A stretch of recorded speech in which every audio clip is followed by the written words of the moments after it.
ডিপ্রেশনের বাংলা নাকি মন খারাপ। আসলেই কি তাই?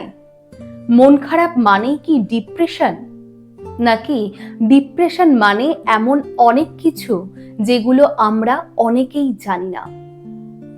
বর্তমান সময়ে ডিপ্রেশন একটি বহু প্রচলিত ওয়ার্ড। বর্তমান রিসার্চে জানা যায় প্রতি 10 জনের মধ্যে একজন মানুষ ডিপ্রেশনের শিকার। কিন্তু সমস্যার বিষয়ে অনেকেই আমরা মানতে চাই না যে আমরা ডিপ্রেশনের শিকার। আজকের এই টপিকটি আমার একটি ভিডিওর কমেন্ট সেকশনে একটি বোনের কমেন্ট থেকে আমি পাই। বর্তমান সময়ে এই টপিকটি এতটাই সিগনিফিকেন্ট এবং ইম্পর্টেন্ট, তাই আমি ভাবলাম এই বিষয়ে একটি ভিডিও বানানোই যায়। আজকে আমরা এই ভিডিও থেকে জানবো ডিপ্রেশন বলতে আমরা কি বুঝি এবং কি কি ভাবে ডিপ্রেশন হতে পারে, এবং ছোট ছোট পদক্ষেপ গ্রহণ করে কিভাবে তুমি ডিপ্রেশন থেকে বেরিয়ে আসবে বা ডিপ্রেশনকে ওভারকাম করবে। তাহলে সময় নষ্ট না করে আজকের ভিডিওটি শুরু করা যাক। ভিডিওতে যাওয়ার আগে সবাইকে একটা কথাই বলবো, আমার ভিডিওটি তোমরা যারা দেখছো তারা প্রত্যেকে ভিডিওটি লাইক করো, আমার চ্যানেলটি সাবস্ক্রাইব করে দাও। তোমাদের সাপোর্ট আমার প্রচন্ড দরকার। নমস্কার, আমি সুদেশনা। লুমিয়া লাইফে তোমাদের প্রত্যেককে স্বাগত জানাই। স্বপ্ন দেখো, স্বপ্ন দেখাও, আর স্বপ্নকে বাস্তবায়িত করো।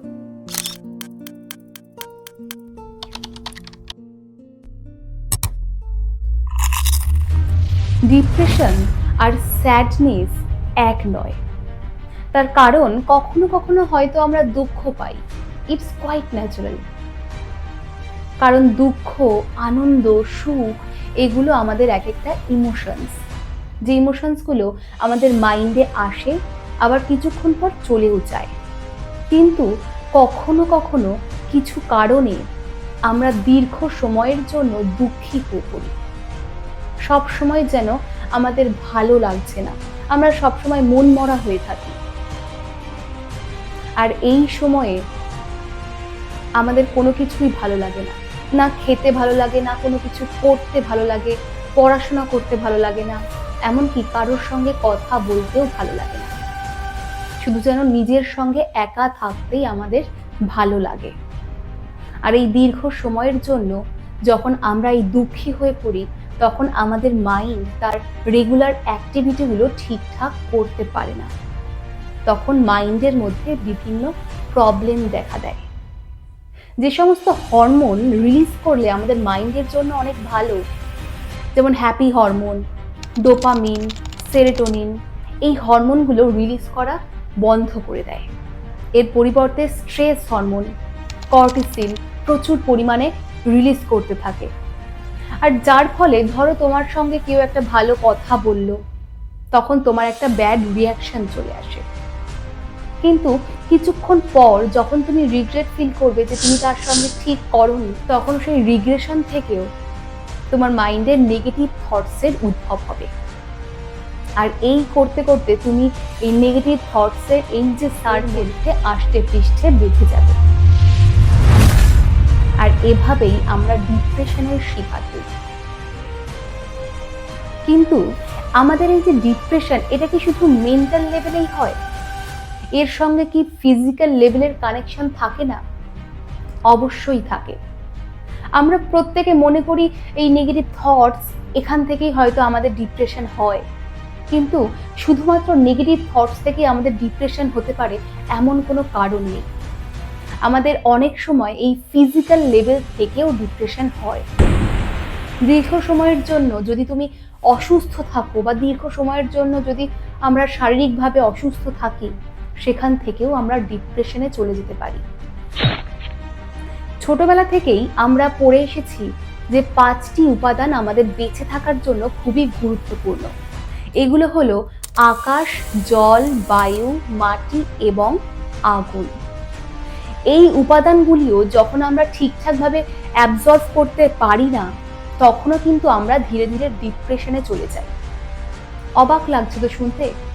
তাহলে একটা এক্সাম্পল দিই।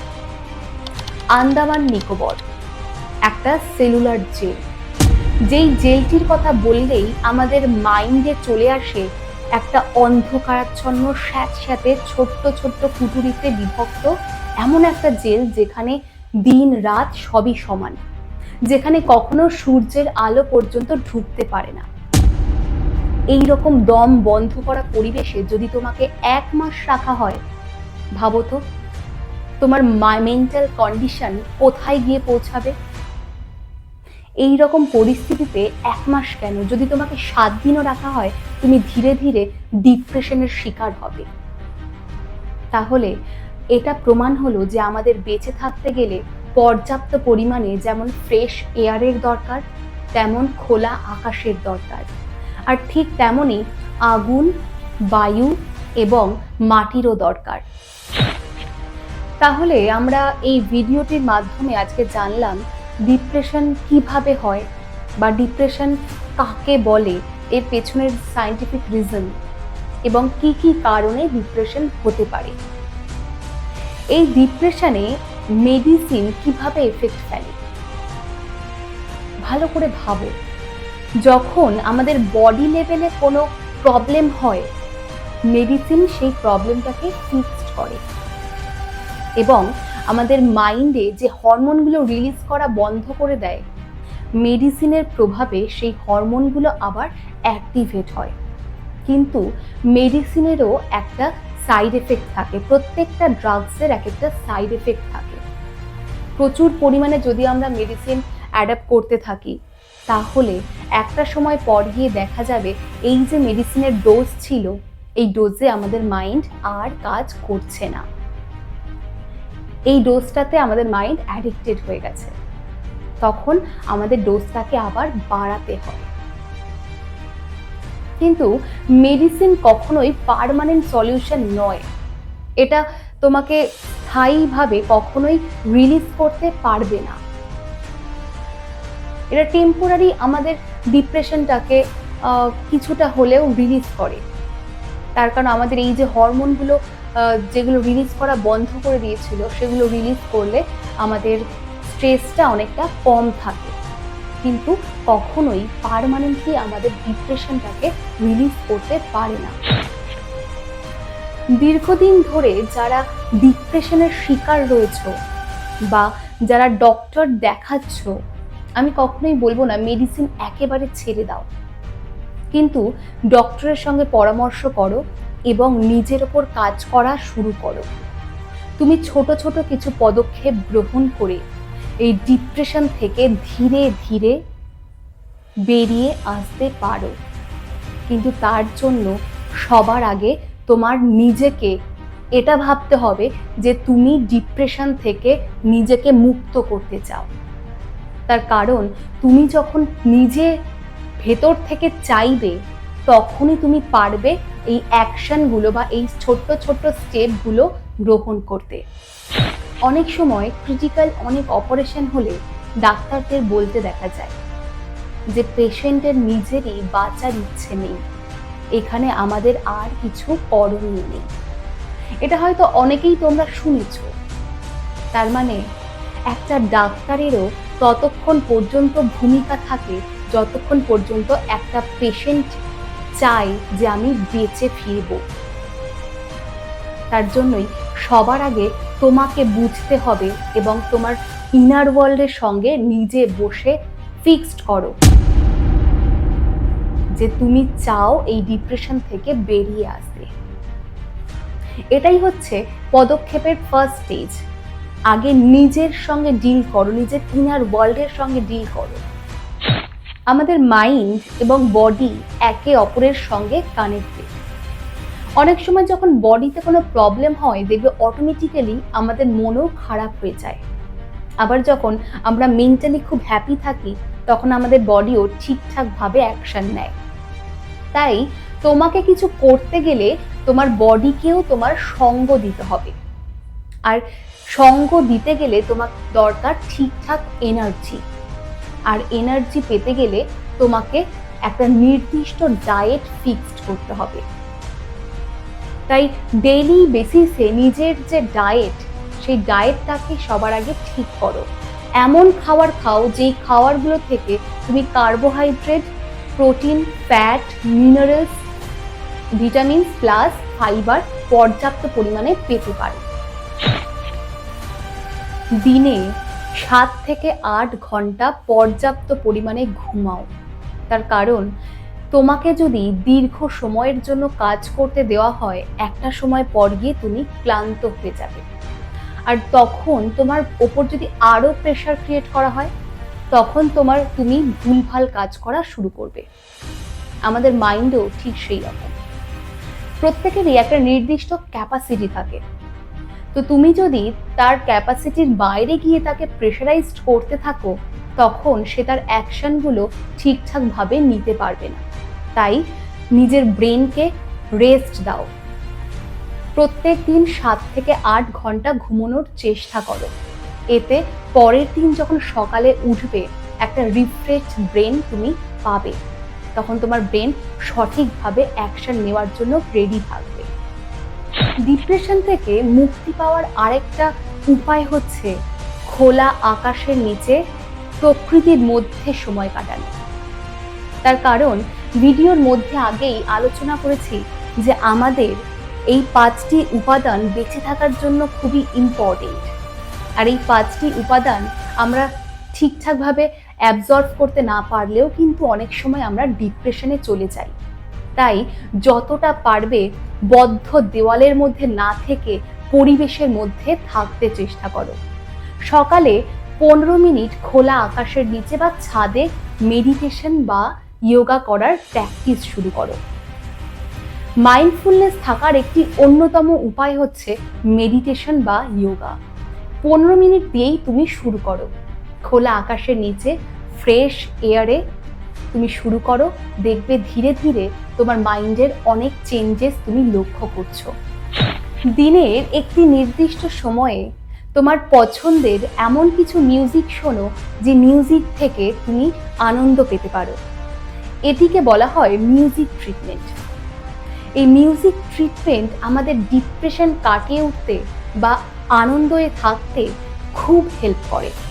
তাই দিনের যে কোনো একটি সময়ে প্রত্যেক দিন সময় করে নিজের পছন্দের এমন কোনো গান শোনো, এমন কোনো মিউজিক শোনো যে মিউজিক তোমাকে ভেতর থেকে আনন্দ দিতে পারে।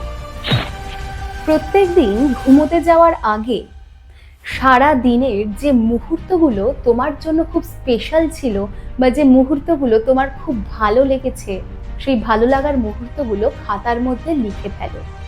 প্রত্যেক দিন এই অভ্যেসটা করো।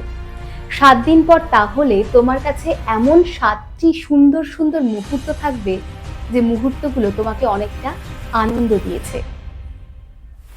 এই করে আমরা কিন্তু দীর্ঘ সময় ধরে এই অভ্যেসগুলো করার মাধ্যমে ডিপ্রেশনটাকে কাটিয়ে উঠতে পারি। তাই তোমাদের যেই প্রসেসগুলো আমি বললাম হয়তো 1-2 দিনে হবে না, কিন্তু এই প্রসেসগুলো যদি তোমরা ফলো করতে পারো, তাহলে একটা সময় পর ধীরে ধীরে তুমি ডিপ্রেশন থেকে ওভারকাম করতে পারো।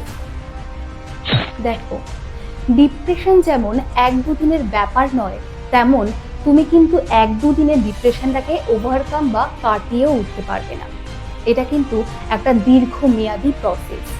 কিন্তু তুমি যদি ধৈর্য ধরে এই হ্যাবিটগুলোকে তোমার ডেইলি লাইফে ইমপ্লিমেন্ট করতে পারো, তাহলে একটা সময় পর ধীরে ধীরে তুমি অনেকটাই মেন্টালি হ্যাপি থাকবে, অনেকটাই তুমি রিফ্রেশড থাকবে। দেখো, আমি শুধু কিছু কিছু পয়েন্টের মাধ্যমে কিভাবে ডিপ্রেশন থেকে ওভারকাম করবে সেটা তোমাদের সামনে তুলে ধরার চেষ্টা করলাম।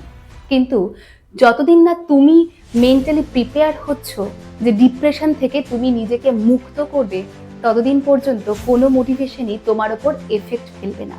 তাই সবার আগে মেন্টালি প্রিপেয়ার হও। আর এই ভিডিওটি কেমন লাগলো, কবে থেকে তুমি এই হ্যাবিটগুলোকে তোমার ডেইলি লাইফে ইমপ্লিমেন্ট করবে, কমেন্টে অবশ্যই জানাও। ভিডিওটি ভালো লাগলে লাইক করো, প্রচুর পরিমাণে শেয়ার করো, আর আমার চ্যানেলটি সাবস্ক্রাইব করে পাশে থাকা বেল বাটনটি ক্লিক করে দাও। দেখা হচ্ছে পরের ভিডিওতে। ততক্ষণ পর্যন্ত সুস্থ থাকো, পজিটিভ থাকো, আর তার সঙ্গে স্বপ্ন দেখো, স্বপ্ন দেখাও, আর স্বপ্নকে বাস্তবায়িত করো। লুমিয়া লাইফ, রেডিয়েট পজিটিভিটি, রিজোনেট লাভ।